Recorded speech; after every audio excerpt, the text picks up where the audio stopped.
Li- Dice, y digamos, como ya no vamos a pasar virtual, estos temas, ¿se los lleva igual en presencial? ¿O porque esto Yo creo con los, Excel nomás?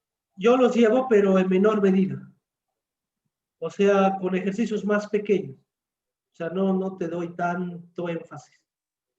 Lo que es el tema de mercados, sí lo llevo con Data Display, lo llevo. O sea, lo hago con Data, ¿no? Pero no es lo mismo, ¿verdad? Porque en el Data lo ves medio borroso, o si te sientas atrás, medio que no le captas, no se graba, no ve la clase, ¿no ve? Pero en cambio, acá usted tiene la clase grabada, los cálculos lo pueden ir repitiendo una y otra vez, tiene la ventaja de eso, ¿no? En clase sí lo veo, pero con datos más pequeños o de menor cantidad, ¿no? Con menor cantidad de datos, ¿no? Cosa de que se pueda calcular en el aula y porque saben que la pizarra también es limitada, ¿no? Entonces sí se hace, pero no tanto como lo que hemos visto. Ustedes tienen esa ventaja, ¿no? Que podemos hacer ejercicios que abarquen mucho más análisis profundo. Ya un análisis mucho más profundo de los datos. Ya porque en la vida real, cuando quieres tomar decisiones, no lo haces a mano, lo haces en hojas de cálculo, ¿no? Y la idea es darles esa herramienta, ¿no? Para estructurar gráficos, cuadros, poder calcular cada una de las variables y parámetros. También hay herramientas, ¿no? No necesariamente el Excel nomás lo hace. No hay otros como el simulador de Monte Carlo, el Stata, ¿no? Que nos ayudan a poder desarrollar aplicaciones para toma de decisiones de índole de inversiones sobre todo. Ya, pero eso es otro mundo, ¿no? Ya. Bueno, entonces chicos, continuemos con la clase del día de hoy. Bien, entonces Lice, decíamos, dime. perdón, hablando de la clase de hoy, esa tarea que va a darnos, ¿para cuándo va a ser la Para la siguiente presentación? semana, para la siguiente semana. Ah, ya, porque la otra tarea que tenemos es para el sábado todavía, ¿no? Sí, creo que hasta el sábado lo puse. No les da tiempo para que trabajen, ¿no? Con calma. Ya, Lice, muchas gracias. No, pero háganlo, no esperen hasta el último día, ¿no? Una recomendación a lo que sucede es que cuando yo reviso los trabajos, ¿no? Yo sé a qué hora han subido. Entonces muchos suben, por ejemplo, es hasta las 9 y 8:58, 8:59, 8:57, ¿no? O yo también puedo ver, chicos, quiénes entran al Moodle y quiénes no entran. O cuando tú entras al Moodle, yo sé qué tú haces dentro del Moodle. El Moodle me da una estadística, ¿no? De qué visitas tú, qué ves, qué haces dentro del Moodle y qué día lo haces, ¿no? Entonces yo sé quiénes han entrado el último día a hacer y luego los otros días ni han entrado. Yo sé, yo sé quiénes son, ¿ya? Entonces, y muchas veces son los que a veces me dicen, le dicen un día más y cuando yo veo la estadística, pero tú has entrado ayer, o sea, ahí ya me doy cuenta, ¿no? Entonces no lo dejen para el último, ¿ya? Mañana les voy a mostrar cómo yo veo sus estadísticas de cada uno de ustedes, para que un poco, tal vez alguno va a ser docente algún día o va a utilizar Moodle como a nivel de profesor y es necesario también aprender esas cositas, ¿no? Ya les voy a mostrar cómo yo veo, ¿no? Para ver cómo cada uno desarrolla sus actividades en clase. Mañana les voy a mostrar unos minutitos. Ya. Bueno, ahora bien,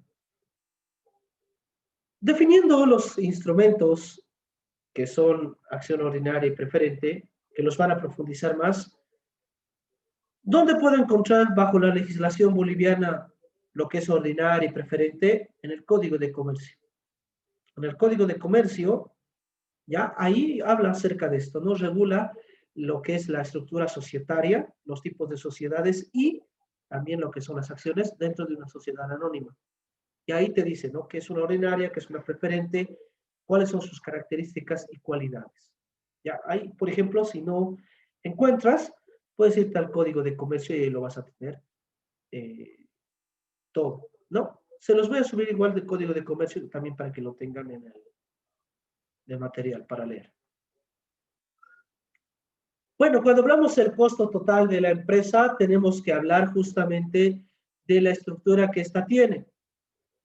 Entonces, recuerdan que dijimos que estos dos, ¿no? Estos dos representan el financiamiento total.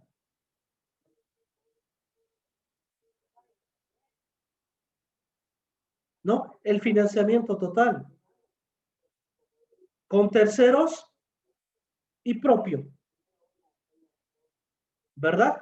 Capital con terceros, capital financiado con propio, ¿no? Con inversión propia. Para darles un ejemplo, hemos puesto deuda de corto plazo, deuda de largo plazo, arrendamiento, acciones ordinarias y acciones preferentes. Cuando hablamos de deuda de corto plazo, de largo plazo y de arrendamiento, estamos hablando de pasivos, ¿verdad? Y cuando hablamos de acciones ordinarias y preferentes, estamos hablando de patrimonio. Y aquí está el factor fundamental. Cada una de estas tiene un costo diferente. Cada una tiene un costo diferente. ¿Qué es una deuda de corto plazo? Una deuda de corto plazo, bancaria de corto plazo, es, por ejemplo, cuyo vencimiento, ¿ya? O cuyo vencimiento o plazo es menor a un año, ¿no? Y habitualmente las deudas de corto plazo son para capital de trabajo. ¿Qué es el capital de trabajo? Eso lo hemos visto en Finanzas 1. ¿Quién me puede decir qué es el capital de trabajo? Deuda de largo plazo, igual una tasa porcentual, cuyo vencimiento pero es mayor a un año, ¿no? Las deudas de largo plazo habitualmente son para gastos de capital. ¿Qué es el capital de trabajo? El capital de trabajo es los fondos que requerimos para operar de manera normal en el corto plazo, ¿no? Efectivo, cuentas por cobrar, inventarios, ¿no? Menos la cancelación de nuestras obligaciones de corto plazo, ¿no? Entonces, ese es el capital de trabajo. Y la deuda de largo plazo ayuda para gastos de capital. Cuando hablamos de gastos de capital, hablamos de activos de largo plazo, activo fijo, inversiones permanentes, a compra de activos intangibles como derechos, marcas y patentes, ¿verdad? ¿No? Entonces, gastos de capital hace referencia a activos de largo plazo, ¿no? Y el capital de trabajo hace referencia a los de corto plazo, ya no se olviden de aquello, ¿no? Entonces, pues, los créditos son para diferentes fines. ¿Y qué es el arrendamiento? ¿Qué es el arrendamiento? ¿Quién me puede decir? Igual, el arrendamiento tiene una tasa porcentual. El arrendamiento es un tipo de financiamiento, esto lo tendría que ver en la administración financiera, ¿no? Decisiones de financiamientos, o sea, elegir entre la mejor opción de financiamiento, ¿no? Para adelantarles un poco, el arrendamiento es una herramienta a través de la cual, ¿no? Yo puedo comprar activos a plazos, ¿no? ¿No? Pero en vez de pagar alquiler, ¿no? Porque el arrendamiento es una especie de alquiler, el alquiler representa una cuota, ¿no? Entonces, en vez de pagar alquiler del activo, yo le estoy pagando una cuota, ¿no? En la cuota viene el interés y una parte del valor del activo. Cuando termine de pagar todas las cuotas, ¿qué es lo que va a pasar? Yo puedo tomar la decisión de que el activo que fue arrendado, puedo comprármelo o no, por un pequeño valor residual. ¿Qué es el valor residual? El valor de uso, ¿no? El final, ¿no? Después de un periodo de tiempo. ¿Ya? Porque yo puedo arrendar, por ejemplo, un vehículo, ¿no? A 5 años plazo. Entonces yo lo voy a utilizar el vehículo durante 5 años y le voy pagando al banco, o en este caso a la empresa de leasing, una cuota durante 5 años, ¿no? Mensual, bimensual, trimestral, como ustedes deseen. y al cabo de 5 años, ya, el activo ya se ha depreciado, ya se ha utilizado. Entonces, la empresa te puede decir, si usted me da el valor de una cuota más, el activo es suyo. O puedes tomar la decisión de devolverlo. Entonces, ahí toma la decisión, ¿no? Estos son con terceros. Pero luego tengo los que son propios, ¿verdad? El ordinario y preferente. Estos forman parte del capital social, ¿no? Dentro de esta cuenta, capital social o accionario. Dentro de ella está, capital social o accionario. En ese sentido, tengo estas dos, ¿no? Y ahí yo ya puedo tener en cuenta justamente, ¿no? De recibir fondos, pero tengan en cuenta que a los accionistas ordinarios y preferentes que forman parte del capital, yo no les voy a pagar como al banco, ¿no? A plazos, ¿no? Vencimientos definidos, ¿no? En el caso de cuando forman parte del capital, el accionista ordinario y preferente, pues yo les voy a pagar un dividendo, ¿no? Cuando termine la gestión, cuando tengamos la capacidad de pagar dividendos, ¿no? Pues les vamos a pagar ahí. Pero no va a ser como un préstamo con plazos ya estipulados, ¿no? Entonces eso es muy importante diferenciar, que cada uno tiene un vencimiento totalmente diferente.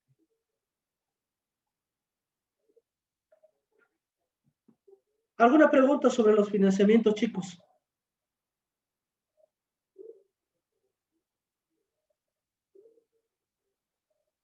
Ya, ninguna al parecer. Los ejercicios se van a preguntar más. Lice, ¿Sí?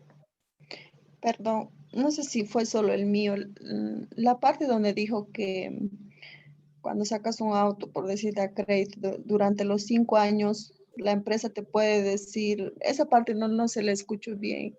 Ya, a ver, el instrumento es el leasing, ¿no? A ver, hagámoslo acá, ¿no? El leasing o arrendamiento. Vamos a poner arrendamiento o leasing. Vamos a explicar. Ya, leasing tiene el banco Visa, el BNB, ¿no? Que te dan esa opción. Pero es muy importante esto, ¿no? El leasing, ya, o arrendamiento, es una especie de alquiler, ¿no? Porque hay dos tipos de leasing o arrendamiento. Uno es el operativo y el otro es el financiero. Hay dos. Tengo dos. ¿Cuál es la diferencia fundamental? Que en el operativo no tengo la opción de compra. No compro. En cambio, en el financiero sí tengo la opción de compra. ¿No? Sí puedo comprar. Entonces, el arrendamiento operativo es el clásico alquiler que tú pagas, ¿no? Cuando alquilas una casa, pagas mensual. Eso es arrendamiento operativo, ¿ya? Porque alquilas y tú haces lo que desees en el ambiente o en lo que estés alquilando. En cambio, el financiero es otra forma. En el caso del arrendamiento de tipo financiero, ¿ya? Habitualmente el arrendamiento financiero, ¿no? Lo hacen para vehículos o maquinarias. No, lo más común, ¿ya? Es para vehículo o maquinaria, ¿no? Para maquinarias, vehículos. El más común, maquinaria, vehículo. Pero ¿de qué consta el leasing? ¿No? Ahí está la pregunta. La empresa de leasing compra estos activos. Ella los compra. Ella es propietaria, ¿no? Ella es propietaria. Ya sea del vehículo o maquinaria. Por ejemplo, si fuera un vehículo, ¿ya? Y tú haces leasing con el banco, Visa, digamos, el nombre del vehículo no va a estar al tuyo, porque la empresa te lo está arrendando nada más. ¿Quién es el propietario? El que te está haciendo el leasing, ¿no? Entonces, ella pagará el RUAT, los trámites y pagar los impuestos anuales. ¿No? Pero tú no, tú solamente tienes que pagar lo que se llama, ¿no? Porque hay dos, el arrendatario y el otro que es el arrendador. ¿Ya? El arrendatario es justamente el que es propietario y como propietario debe cumplir con todas las obligaciones. Pero en cambio tú, arrendador, ya vas a tener control sobre el bien. Recuerdan el tema número 2, ¿verdad? Control sobre el bien. Entonces, para mí va a ser un activo. Yo voy a poder utilizarlo a mi gusto. 2, debo pagar una cuota o que se llama canon de arrendamiento. Esta cuota o canon de arrendamiento incluye 3 cosas: capital, interés y el impuesto, en este caso el IVA. 3 cosas. Porque como es una actividad con bienes muebles, debe pagar IVA, canon de arrendamiento. ¿No? Esto tú lo puedes pagar mensual, trimestral, bimensual, semestral, como tú desees, ¿no? Y por último, el arrendador, ¿ya? Al terminar el plan, el calendario de pagos, ¿no? Que es como un préstamo bancario, es una especie de financiamiento, ¿no? Tú tienes la opción de comprarlo por un valor residual, ¿no? Al terminar el calendario de pagos de leasing, ¿no? Por ejemplo, si tu leasing fue a 3 años plazo, hagamos aquí una línea, ¿no? Punto 0, año 1, 2, 3. En la última cuota, ¿no? Acá, en la última cuota, ¿no? Va a existir lo que se llama el valor residual, que comúnmente es un pequeñito valor, ¿no? Es un pequeño valor que va a quedar. Entonces ahí tú tienes la decisión de sí o no comprarlo. Después de haber pagado obviamente todas tus cuotas durante todo este tiempo, ¿no? Y ahí está la pregunta, ¿comprarlo o no? Ahí está el leasing. Y muchas veces la empresa lo termina comprando, porque esta cuota es pequeñita, no es un saldo pequeño, no es un valor residual muy pequeñito, ¿no? No representa el 20, pues representa el 20% de la cuota que pagas mensualmente, ¿no? ¿Por qué? Porque tú, en otras palabras, a plazo has ido pagando el activo. ¿Te das cuenta aquí? Es como si yo te lo compraría, ¿no? Y te digo ya, yo te lo compro hoy al contado, $20,000, y en 5 años tú me lo vas a pagar en cuotas, poco a poco, un alquiler. Y cuando ya 5 años después, ¿no? Le damos un valor ahí razonable para que te lo puedas comprar tú o me lo dejas para que yo me lo use, ¿no? Pero el banco lo idóneo es para ellos deshacerse también, porque ¿qué va a hacer el banco con un vehículo ya usado, ¿no? Y además que tú como empresa, ¿qué vas a hacer también con un vehículo que has usado durante 5 años, que has pagado capital, interés, impuestos, ¿no?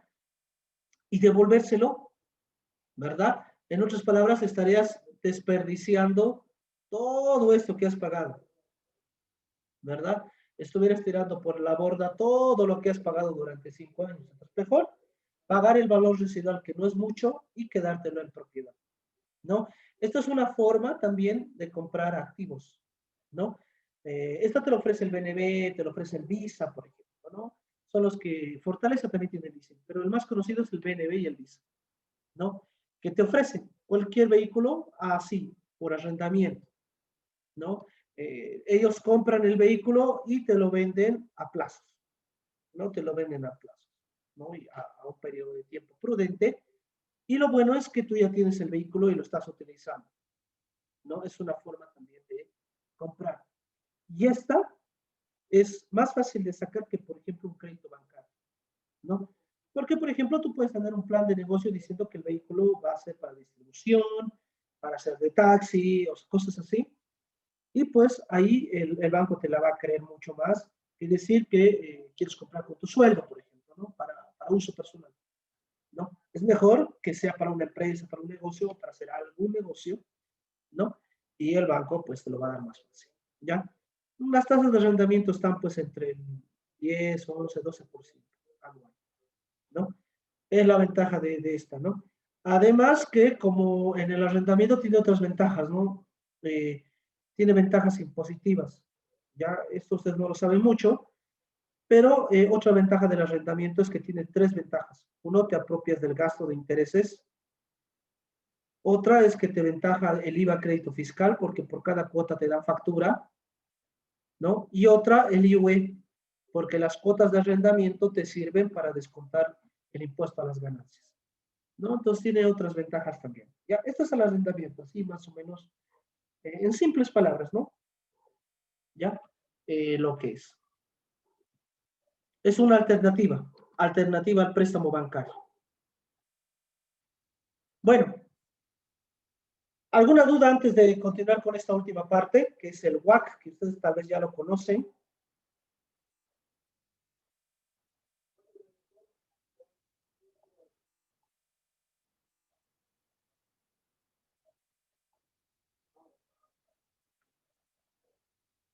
Ya, parece que todo está regularmente bien, ¿no? A ver, ¿quién me puede decir qué entienden? ¿Qué es el WAC? ¿Alguna vez han escuchado? Dice, ¿no es el mismo que el capital de trabajo? No, el WAC es otra cosa. ¿Qué es el WAC? ¿Ya han llevado la materia de proyectos?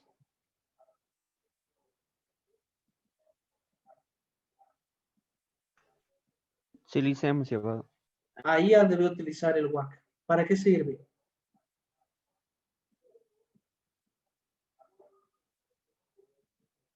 ¿Para qué sirve el WAC, chicos? ¿O para qué Dice, utilizamos? Dime. no es para medir el rendimiento de la inversión de una empresa, de un proyecto. ¿Ya? ¿Para qué más utilizamos, pero?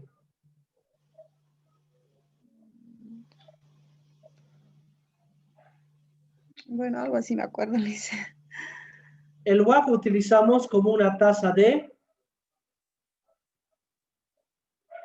descuento. Para descontar, ¿qué utilizamos el WAC? Para descontar los flujos de caja. los flujos de caja, Futuro. ¿verdad? ¿No? Para descontar los flujos de caja, nosotros, ¿no?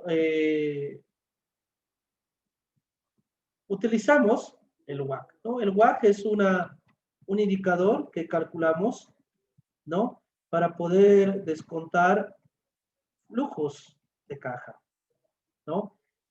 Muchas veces nosotros utilizamos el WAC para poder descontar los flujos de caja porque nos da una tasa promedio de todos los financiamientos. Ahí está la cuestión, ¿no? Como dice su nombre, costo promedio ponderado de capital, ¿no? El WAC me da el costo promedio de todo el financiamiento, deudas como patrimonio. Y como es una deuda, es un costo promedio, tasa promedio, puedo descontar los flujos al valor presente. Muy importante. ¿Ya? ¿O de dónde viene WAC? Ahí está la pregunta. Pues WAC viene de las letras en inglés, ¿no? Aquí está, W de weight, average, la cost of capital, ¿no? WAC, ¿no? Ahí está. De ahí viene la palabra WAC. O traducido, pues costo promedio ponderado de capital.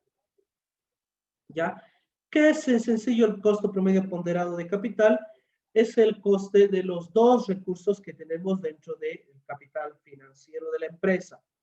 ¿Cuáles son estos? Esto ya los hemos mencionado. La deuda y los fondos propios, ¿no? Deuda con terceros y fondos propios. teniendo en cuenta su tamaño relativo, o sea, su materialidad. No se olviden, la materialidad. Eso han visto en Finanzas 1, lo que se conoce como el análisis vertical, ¿no? El análisis de masas patrimoniales, el análisis vertical, ¿no? ¿Cuánto representan las deudas? ¿Cuánto representa el capital? Eso te está diciendo, ¿no? El tamaño de cada una. Entonces, básicamente, el WACC es la suma del costo de la deuda y el costo de los fondos propios, relacionándolos a través de una media ponderada según su porcentaje, ¿ya? Perdón, según su porcentaje en el valor de la empresa. O sea, cuán material es la partida. O sea, puedo tener 30% de deudas y 70% de capital. 40% de deudas, 60% de patrimonio. Y dependiendo de eso, voy a determinar el WACC, ¿no? Uno, la significancia, ¿no? La importancia. Y dos, el importe o el costo de la deuda, ¿verdad? Los dos. Costo de la deuda y representatividad dentro de la empresa, ¿no? Lo que es el análisis vertical, ¿no?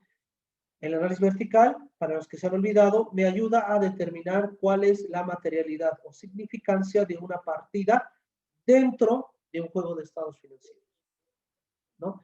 Eso es. ¿Ya? ¿Cuáles las ventajas de analizar el WACC? La principal ventaja de analizar el WACC es aprovechar el apalancamiento financiero. Ya han llevado análisis 1, han llevado finanzas 1, análisis de estados financieros. ¿A qué es igual el ROE? Ya han llevado finanzas 1, análisis de estados financieros, pero no conmigo. Pero yo sé que su docente les ha enseñado. ¿Y qué es el ROE? O el retorno sobre el patrimonio.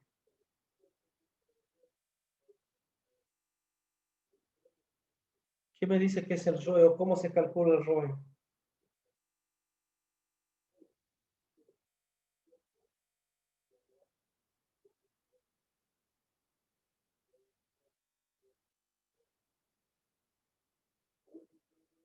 ¿Es el retorno o la equidad? ¿Algo así es el ROE? El ROE es el retorno sobre el patrimonio, sobre el patrimonio, el equity. Pero, ¿qué me indica el ROE? Ya se va a terminar la sesión, no quiero dejarlo esto abierto. Tienen que recordar esos indicadores, no se olviden. ¿Ya?